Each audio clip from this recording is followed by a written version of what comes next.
Before we dive into this story, make sure to subscribe to the channel. There's a lot more coming your way. And tell me in the comments, where are you listening from? I want to know how far this story has reached. No more waiting. Let's get into the video. The orbital station VIRENTHIA spun in silence above the gas giant Nazikar, its obsidian spires reaching like claws into the void. It was not built for beauty. It was built for judgment. The Galactic Council had met here for thousands of standard cycles, far from any planetary influence, insulated by vacuum, tradition, and arrogance. Inside the council hall, the air was cold and dry, perfumed faintly with sterilized incense designed to soothe the biologies of over 200 species. The floor shimmered with reactive crystal, glowing under the weight of each representative. In the center of the chamber, a floating disk held 17 thrones, one for each voting civilization. Around them, lesser species hovered, stood, or slithered in observation. There was a hum, then a shift. The portal on the east wall pulsed with blue light, folding space like silk. The humans had arrived. 3 figures stepped into the chamber. Their gait was confident, even casual. No guards, no banners, no ceremonial garb. Just dark earth standard suits, leather shoes, and a steaming ceramic mug held in one hand by the man in front. Ambassador Luka Marin, a voice announced across the chamber. Luka smiled. Not the diplomatic, restrained expression taught in council schools. No, this was something sharper. Amused, alert, dangerous. "Good morning," he said in galactic standard, then lifting his mug. "Hope you don't mind the smell. It's called coffee. Deadly to most species here, I know, but to us, it's culture." A ripple passed through the chamber. Whisper hisses, flicks of eyes and limbs.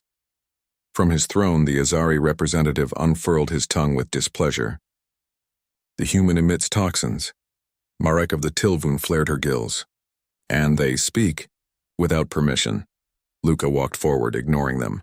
"Forgive us," he said, voice calm. "We're new. Still learning when to laugh and when to draw weapons." He took his place at the guest podium, deliberately one step above the traditional placement.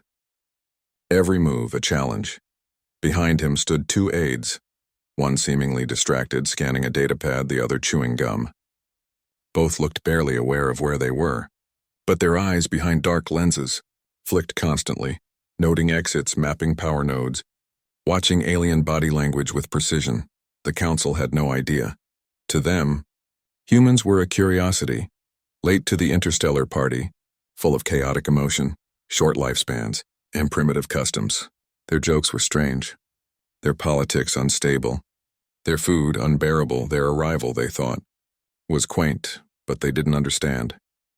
They didn't see the hunt behind the humor.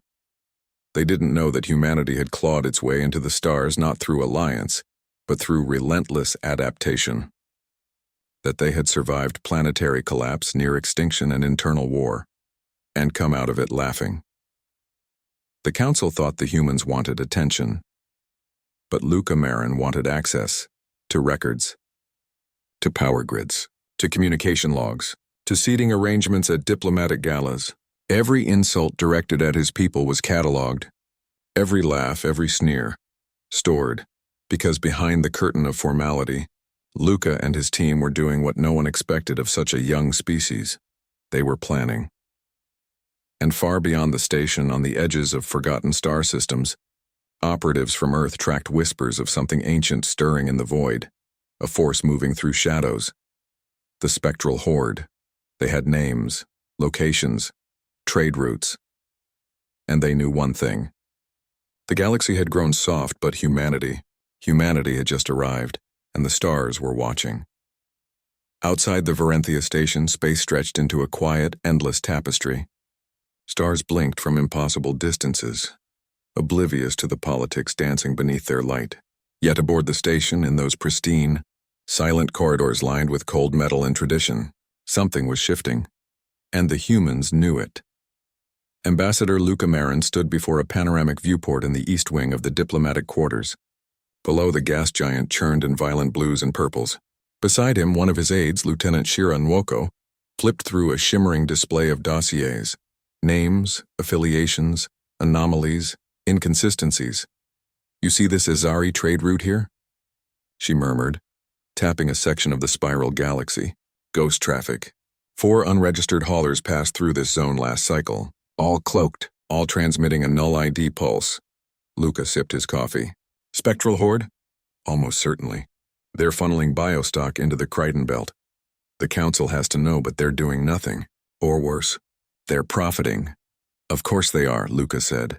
They've forgotten what consequences look like. He turned, stepping away from the window. His eyes, always half-lidded like a man perpetually between patience and exhaustion, hardened. Time to remind them. Later that cycle, Luka stood before the council once again. The diplomatic gala was in full display. Radiant robes, scent clouds, sound ribbons playing in 3 dimensions. The humans had arrived in their usual understated way. Black suits, no jewelry, expressions calm and unreadable. The council had seated them near the back of the amphitheater. An intentional slight. Worse, they'd placed the humans near the Azari, a species biologically repelled by human pheromones. Their ambassador, Izid Tarn, hissed and made a show of covering his sensitive vents. Perhaps the humans would be better seated. Outside, he sneered. Luka simply smiled. Don't worry, Ambassador.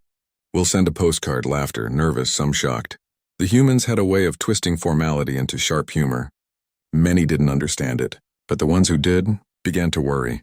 As the room quieted, Luka's voice dropped smooth as glass. You want us at the back? Fine. But when your worlds start burning, we'll remember exactly where we sat. The moment hung, tension humming like a plasma coil. And then he smiled again, light, casual, dismissive. Now who wants to dance? While the diplomats spun in circles of political theater, the real work unfolded in the shadows. Across 3 planets, human operatives moved. On Callus 6, a trader from Terra, cover identity, infiltrated a shipping guild tied to the Kryn Syndicate, and confirmed what Earth intelligence already suspected. The spectral horde was building something. On Zirin's moon, a hacked node uncovered encrypted messages between 2 council members and a shell corporation funneling arms to unknown buyers. And aboard VIRENTHIA itself, Luka's second aide, Elias Ramirez, quietly mapped out every power fluctuation. Every unauthorized comm burst from private council quarters. The humans weren't observing anymore. They were hunting. That night, Luka stood alone on the diplomatic terrace, his coat unbuttoned, eyes fixed on the void, a voice behind him. One of the younger envoys from the Voltari Imperium, tall and crystalline, approached carefully. You don't seem afraid, she said. Of what? Of being surrounded by species that distrust you, mock you, some that openly hate you. Luka turned, his gaze piercing now. We're not here to be liked. We're here to listen, learn, and prepare. For what? For the moment when you all realize we were never the fools at the table. He took a sip of his coffee, let the silence stretch. We were the wolves pretending to be sheep. In the depths of the station, in a private data vault long thought secure, a classified file blinked open, accessed remotely by a human encryption key. File: Horde, Movements VIRENTHIA, Alert. Priority: Code Lupus transmission to 7th Human Fleet. Dark. Standby and across the stars. A long silent armada stirred in the dark. The illusion shattered at 0417 Galactic Standard Time. A tremor, subtle but real, reverberated through the substructure of VIRENTHIA Station, like a held breath suddenly exhaled. It began with silence. No alarms, no warnings. Just a flicker across the perimeter shields. Like static in the void. Then the sky burned. Through the great domes above the council chamber, they saw it, dozens of ships dark and jagged, dropping from slipspace like teeth emerging from a wound in the cosmos. The spectral horde had arrived, and they weren't cloaked anymore.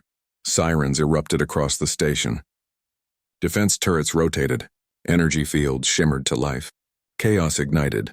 Ambassador Izid Tarn recoiled in panic, clicking madly into his communicator. This is not possible. They shouldn't. They were months away. Counselor Marek shrieked as a warning siren blared in 11 frequencies, rattling the glass of her sound suit. But Luka Marin? He was already moving. Outside the council chambers, human aides snapped into motion like a clockwork mechanism unwinding. Gone were the casual postures, the lazy eyes behind dark lenses. Now they moved with precision. unlocking compact sidearms from their belts, securing encrypted channels, speaking in coded Terran dialects. "Code Lupus is hot," one whispered into a tooth-mounted comm. "Full clearance. Command authorization confirmed."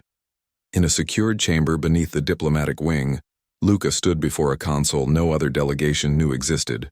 He placed his palm against it and the surface glowed blood red. Voice print confirmation followed. Ambassador Luka Marin. Operative tier, Apex. Confirm fleet status.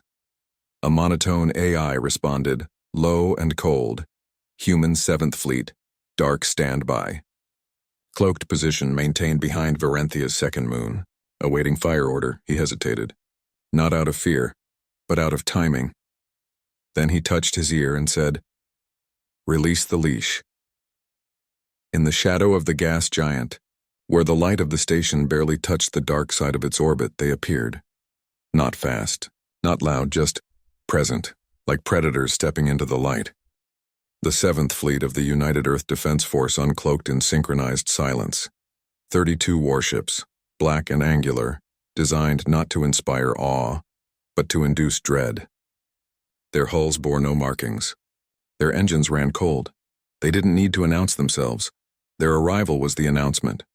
At the heart of the formation, the UEFS Dreadclaw, flagship of Fleet Admiral Reiko Avasarala, opened a wide-spectrum transmission. "Spectral horde vessels. This is Earth, you just made a mistake." In the council chamber, the scene devolved into chaos. "I demand planetary withdrawal," shouted one ambassador. "We must abandon the station." "This is an act of war," another cried. "Earth brought this upon us." Luka returned to the center of the room. He looked calm. His tie was crooked, his coffee spilled. But his voice cut through the screams like a blade. "You all thought we didn't know, that we were just primitive predators playing at politics. You looked down on us, mocked us, positioned us near enemies because you thought we were fragile." He turned slowly. "But we were watching. And more importantly," he pointed toward the ceiling, where the Earth fleet was now visible in defensive formation. "We were ready." The room fell into stunned silence. Then the first human strike landed. From orbit, the 7th Fleet launched coordinated kinetic strikes on the incoming horde ships. No flashy plasma bursts, just rods of tungsten, accelerated to relativistic speeds, turning 3 enemy destroyers into instant debris. Next came the boarding teams, human marines outfitted in dark exo-armor, launched from stealth dropships and cut through the horde's hulls with monomolecular plasma axes and neural disruptors. It wasn't just war, it was a hunt. In the aftermath, silence became the loudest force in the galaxy. VIRENTHIA still floated in its orbital path, but its soul had shifted. The Grand Station, once a symbol of pristine order, now bore the scars of battle. Hull breaches sealed in haste, scorched walls near the council chamber, fragments of enemy hulls embedded in the outer plating like the teeth of something ancient and wild. Inside, the council met again. This time not with pomp or ceremony. There were no orchestras of gas chime music, no perfume trails weaving through the air. Only tension. Only truth. The chamber was darker now. Emergency lighting cast flickering shadows across faces no longer smug with superiority. For the first time in centuries, the Galactic Council looked afraid. And Luka Marin, he looked satisfied. He stood at the center of the chamber, sleeves rolled to the elbow, a faint stain of dried blood on the cuff of his shirt. His coffee mug, still warm, rested beside a holographic projector already humming with data. "I believe," he said, tone measured and sharp. "It's time we discuss the Council's failure to disclose the extent of spectral horde infiltration." He gestured. The projection shimmered to life, images flickering overhead, forged cargo manifests, intercepted communications, illicit fund transfers, then names, counselor names. Silence Ambassador Marek of the Tilvoon slumped forward. Her gill membranes pulsed with stress as her name appeared beside 4 encrypted shipments of weapons-grade antimatter routed to a horde-controlled outpost. "The data is falsified," she hissed. Luka didn't even look at her. "No, counselor. It's cross-verified from 3 independent sources, including one of your own aides. He's already confessed. We'll be extraditing him to Earth under Interspecies Criminal Code 881.3. The council does not recognize Terran judicial authority, cried another voice from the shadows. You did, Luka replied coldly, when you invited us to the table. He turned, pacing slowly through the chamber like a lion through tall grass. Here's what's going to happen. One by one, files loaded. Each packet was precise, surgical, unflinching. Council members implicated in horde-aligned trade. 3. Exposed an obstruction during early warning signals from human. Intelligence 1 Ezeri Ambassador. Izatarn, revealed as the financial backer of a research syndicate feeding information directly to the spectral horde for over a decade. Izatarn hissed, leapt to his feet. This is an outrage. This is enough. The voice didn't come from Luka. It came from Voltari High Marshal Jirka, a being of light and fractal armor. He rose slowly, his crystalline form humming with restrained fury. We've ignored the humans, mocked them. But in one night they stopped an invasion and exposed rot in this very chamber. He turned toward Luka. Continue. What followed was not a trial. It was a reckoning, and Luka conducted it with the elegance of a predator. He didn't shout. He didn't gloat. He let the facts hang in the air, heavy as gravity wells. His voice was calm, factual, unshaken. Each accusation delivered not like a dagger, but like a surgeon's scalpel. And when it ended, 11 council seats sat empty. 3 hours later, the gala reconvened. It wasn't the same. The music was subdued, the colors more formal, but the center of the room, once reserved for the most ancient, the most venerated, now held a new figure, Luka Marin. He stood in quiet conversation with High Marshal Jirka and Consul Zarash of the Frin Unity, both nodding, listening intently. No longer were the humans dismissed. Now they were sought. Ambassadors from across the room approached, timidly, carefully. Luka shook hands, sipped from a new mug, smiled occasionally. His words were clipped, precise. Every phrase crafted to say one thing. We were never here to impress you. We were here to survive you. A younger delegate, fresh from a species just granted observer status, leaned to her superior and whispered, but they were so informal, disorganized. Are these truly the same humans? The elder alien replied with a whisper like wind over stone. No. They are not what we thought. They wear chaos like armor. They hide strategy behind laughter. They are the most dangerous kind of species. He turned toward Luka, now laughing lightly with the Voltari, the kind that chooses diplomacy but is never unarmed. Aboard the Dreadclaw, Admiral Avasarala stood with arms folded, eyes fixed on the battle projections. Status report, she barked. Spectral horde vessels are scattering, her officer said. They didn't expect resistance, especially not here. No, she said, dark amusement in her voice. They expected a soft council. Not wolves in human skin. By the end of the first hour, the enemy was routed. Not obliterated, no. The humans let a few escape. Fear was more useful when it was alive. Back in the council chamber, as the smoke cleared from a failed bombing attempt on the diplomatic wing, Luka stood again before the stunned representatives. We didn't start this war, he said, but we ended the first battle. He looked up toward the stars, and next time, you won't have to ask who'll protect you. The stars above VIRENTHIA shone differently now, not because they had changed, but because perception had. What was once a galaxy of ancient empires, gilded rituals, and presumed power, now stood humbled by a truth they had tried to ignore. Humanity had come. And they had not come blind. In the center of the council's high chamber, beneath a canopy of artificial starlight, Luka Marin stood alone. The final meeting had adjourned. Accusations had been answered, treaties redrawn, embassies reshaped. And yet it was now, in this calm, that the true question emerged. From the shadows, Counselor Zaril of the Ijhalid Order approached. Her elongated form moved like silver mist over water, her many eyes glimmering with a rare emotion for her species. Curiosity, she did not speak immediately. Instead, she studied Luka, the man who had entered the council as a joke and now stood as its axis. The man who had smiled through poison and danced through traps all while the wolves circled. Finally, she spoke. You could have taken it. Luka blinked. Taken what?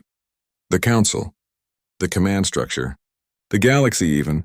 Her voice was cool but deliberate, You had the data, the leverage, the fleets in orbit. You could have seized power by force. No species here would have resisted, not after what they witnessed. A long silence.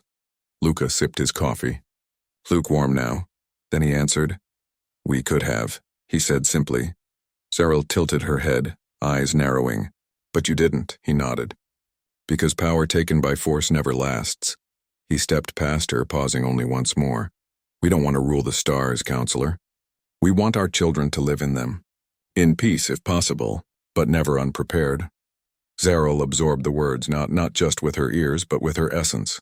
She'd studied thousands of species, watched empires rise and rot, but never had she encountered a people who wore civilization like a coat. Over old instincts they hadn't forgotten. You are predators, she whispered. Luka turned his head, expression unreadable. We're former predators, he said. We made a choice, and then he was gone. Far above, in the outer ring of the station, a fleet began to shift. The 7th human fleet, still positioned like silent sentinels beyond the second moon, prepared to depart. Their presence had not diminished, and it had matured. The galaxy now knew not only what humans could build, but what they could destroy. Aboard the UEFS Dreadclaw, Admiral Reiko Avasarala stood on the bridge, watching as diplomatic shuttles returned. Her officers waited for the order. Any retaliation signals from the horde remnants? She asked. None, came the reply. Their remaining ships jumped into deep void sectors. They're running, she nodded. Let them run. Let them tell the story. Her second-in-command frowned. Which story, Admiral? Reiko allowed a rare smile. That the humans are not your enemy, unless you make them one. Back on VIRENTHIA, Luka sat in his private quarters, alone for the first time in days. His hands shook slightly as he reached for his thermos. He wasn't tired, not exactly. He was aware, hyper-aware of what he had said, of what he hadn't said, of the game that had been played behind every smile, every bow, every shared toast. A soft knock sounded. It was Shira Nwoko, his aide. She leaned against the doorframe, arms crossed, still in field uniform. You did it, she said. You showed them what we are. He shook his head. I showed them what we're trying to be. Shira smiled, but it was sad. Do you think they believe us? Some do. Enough. He looked up at her, voice quiet now. But the rest? The rest are watching, waiting. They'll test us again, she nodded. And when they do? Luka answered without hesitation. Then they'll remember what it means when wolves are polite. Final transmission from the United Earth Diplomatic Envoy. To those who wonder whether humanity is peaceful, the answer is we hope so. We really, really hope so. But if peace fails, we won't.